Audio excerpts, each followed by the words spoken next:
We'll begin this morning, though, with the heartbreaking news out of Surfside, Florida.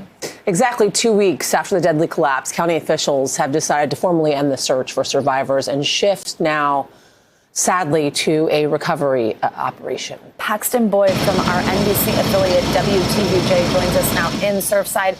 Paxton, good morning. Thank you for being here with us today. So first, just tell us about this decision. What have county officials said about it and any reaction there?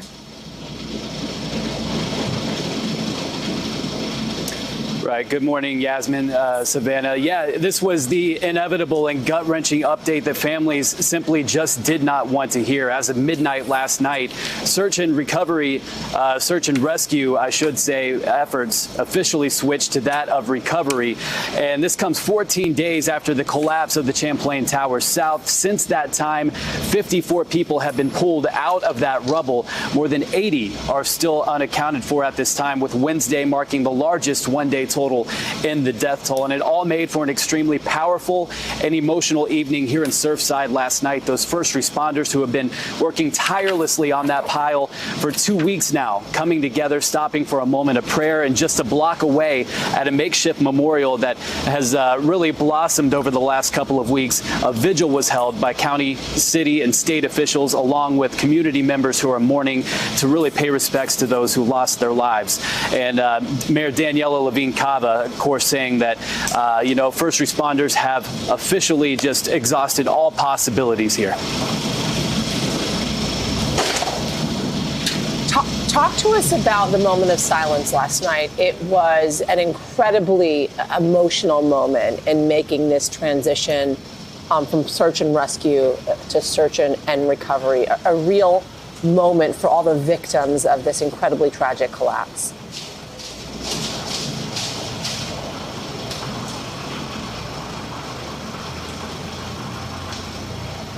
Paxton, do we still have you? Do we have you, Paxton? Seems like we've lost Paxton for now, but obviously, Savannah, just an incredibly tragic moment there for the Surfside community, with all the members that have been lost, all the members of that community, the folks that have died, the families that have just been reeling over the last couple of weeks, waiting for any kind of miraculous good news. Absolutely. Now that time coming to a close, but offering a bit of closure, I'm sure, for many of them. We've heard families saying, like, please be honest with us about what's going on here. We heard President Biden say that when he visited, be honest with these families. There's certainly an element of closure, but of course, I mean, just such a heartbreaking. And then, of course, that moment of silence last night. So we're going to continue to follow that story, obviously, as it develops over the next couple of days. And still very much a search and recovery mission. Definitely. All right, so we're also following some breaking news this morning. Japan has declared a state of emergency in Tokyo just 2 weeks before the Olympic Games are due to begin. Prime Minister Yoshihide Suga made the announcement in the last few hours. He said that stronger countermeasures were needed to combat the rise in coronavirus variants.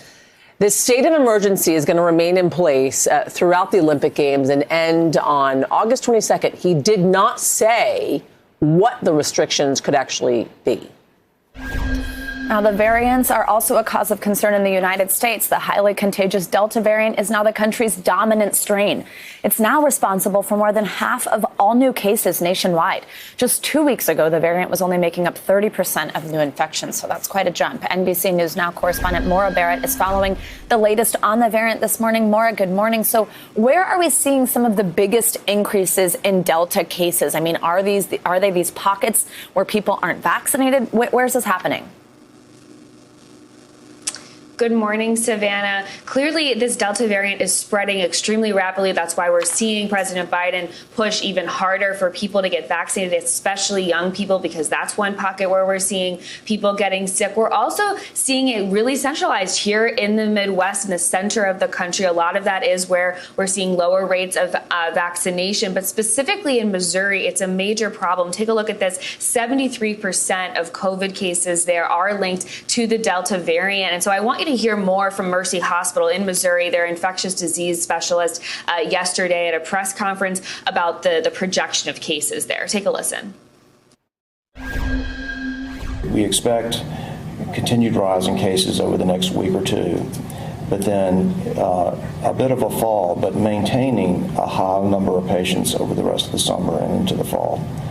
And so this is not something that we're going to get over with quickly. And she's in this for the long haul, and our community needs to realize that this is not an epidemic that's just going to go away in the next month.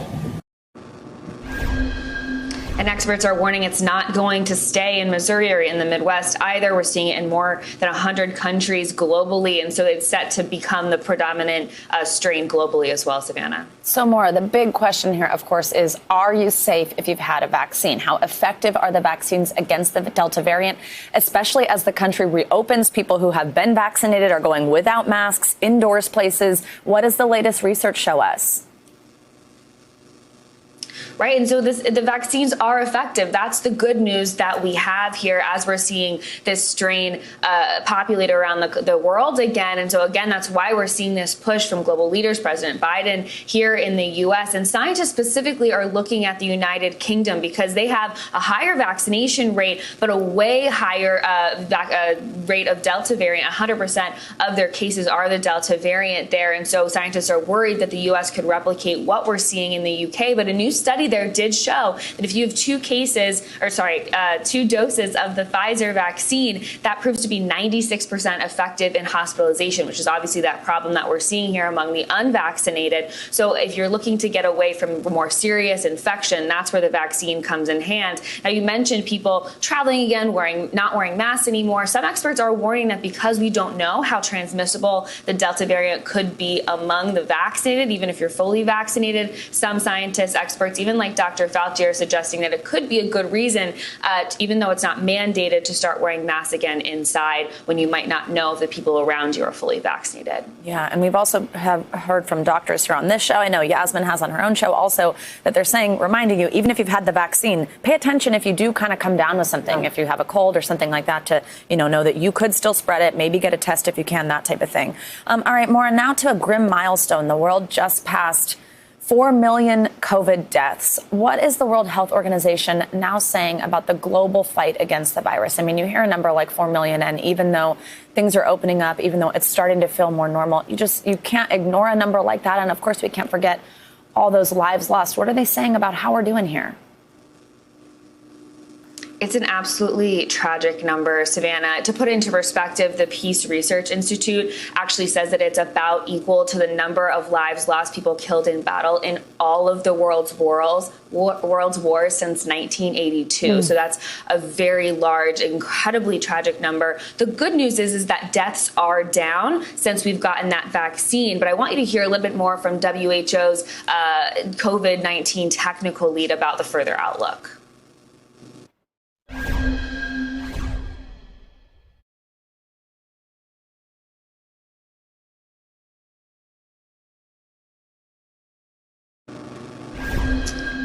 So she was saying that from the world perspective, we do have the upper hand here. Transmissibility is down, even as the Delta variant is mutating. But she's reminding people that we need to use the tools that we have on hand to keep transmission down. They're also emphasizing that this is not a problem that countries can tackle individually anymore as things are opening up, as people are traveling again, that we really need to focus on this worldwide approach. Yeah, absolutely. And Maura Barrett, of course, a pro, paraphrasing the sound we were supposed to have when instead we saw a still picture. Maura, thank you so much for your reporting and for, of course, handling like that so well, as you always do. Thank you. Good to see you. All right, want to bring in Dr. Bob Lehida. He is a professor at Hackensack Meridian School of Medicine and director of the Institute for Autoimmune and Rheumatic Diseases at St. Joseph Health. Dr. Lehida, thanks for joining us on this. Really appreciate it. Want to talk to you about what an infectious disease expert has talked about when it comes to the spread of the Delta variant, especially amongst those that have been vaccinated, right? There is this idea, obviously, the CDC saying essentially, unless you are showing symptoms with someone who has been fully vaccinated, 2 shots in arm, you don't necessarily need to go get tested. However, this infectious disease expert is saying there is a possibility folks that have been vaccinated throughout this country, which is about 67% of Americans at this point, are actually spreading the Delta variant because they are asymptomatic. How worrisome is this? This is worrisome, Yasmin. Because if you are asymptomatic, but yet you're vaccinated, the virus can be transmitted to people who are not vaccinated. So we know that this Delta variant, for example, has a 60% greater transmissibility. In other words, you can be infected and not know it, and you can pass it on, and the person you're passing it on to will have a really, really tough time if they're not vaccinated. So what's worse with this whole thing, Dr. Lahita, is the fact that the symptoms are actually different than what we have come to know classically as COVID, right? The classic symptoms for COVID: high fever, spiking of fever, right? Body aches, and of course that classic loss of taste and smell. If you lose your taste and smell, then for sure at many instances that you've heard anecdotally, people know they have COVID and they go and get tested. This, however, the Delta variant adds some other symptoms. Talk to us about that. Yes, you get congestion. You get we wear the mask in the hospital. We wear the mask in our clinics. So patients come in and they say, oh, I have allergies, and they start sneezing and coughing and all. Well, we're not so sure that's an allergy, because younger people, and I mean younger people below the age of 50, will have congestion. They'll have a headache, no loss of taste and smell. They'll have what looks like an allergic response to, say, pollen. And you've really got to be careful and consider everybody infected until proven otherwise. I tell you, I was on the other day with Dr. Derek Cass from Columbia University. I had some congestion because I've had pretty bad allergies during this allergy season. I have had the Pfizer vaccine, been doubly vaccinated. She told me to go get tested. I went and got tested. I was negative. Savannah, don't worry. However, it's important, as you say, to continue to get tested when you have, even though you're vaccinated. Dr. Lahita, thanks so much for this really important information. Appreciate it as always. Especially, it's so confusing. The symptoms keep changing. It's hard to keep up. Tropical storm ELSA turned deadly shortly after making landfall Wednesday. In Jacksonville, the Fire and Rescue Department said a tree fell on two cars, killing at least one person Wednesday afternoon. As the storm powers north through Georgia, a possible tornado injured 11 people. One of the victims at Naval Submarine Base Kings Bay is pregnant. Let's get the latest on ELSA's path of destruction and the rest of your weather around the country. With who better than our own Bill Cairns? It's like yesterday, you and I were hanging out early in the mornings. Well, here we are again, my friends. You're back. How do you like getting up again? Yeah, exactly. Good to see you, despite the fact that we're obviously dealing with the very beginnings of what looks to be a pretty terrible hurricane season ahead. Talk us through what we know so far and what folks can continue to expect, Bill.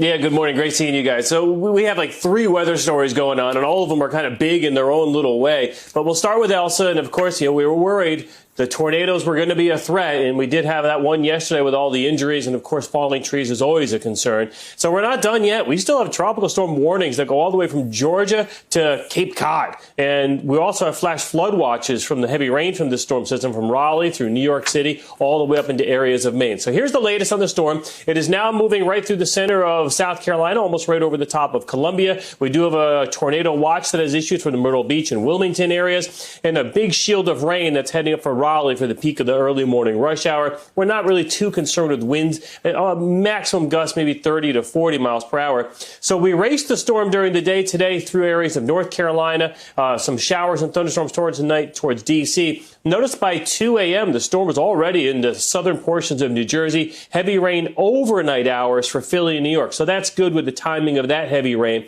And then as we wake up early tomorrow morning, that heavy rain will be from Hartford. By 2 p.m., it's already in the Gulf of Maine.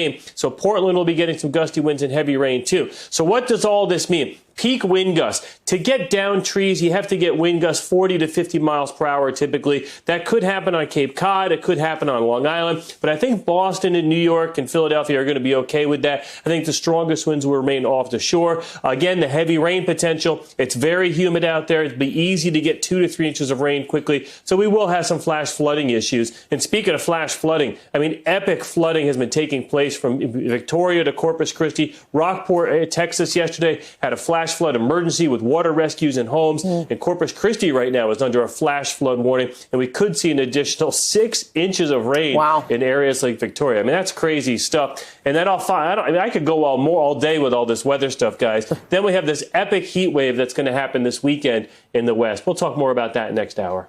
All right, Bill, we're going to talk to you a little bit later on, as you just mentioned. So to the center of ELSA now moving north into southern South Carolina. Tropical storm warnings have been issued from parts of the mid-Atlantic to New England states as well. WIS 10 anchor and reporter Drew Ongst joins us now from Forest Acres, South Carolina. Drew, good to see you this morning. Thanks for joining us on this. What have you been experiencing so far this morning?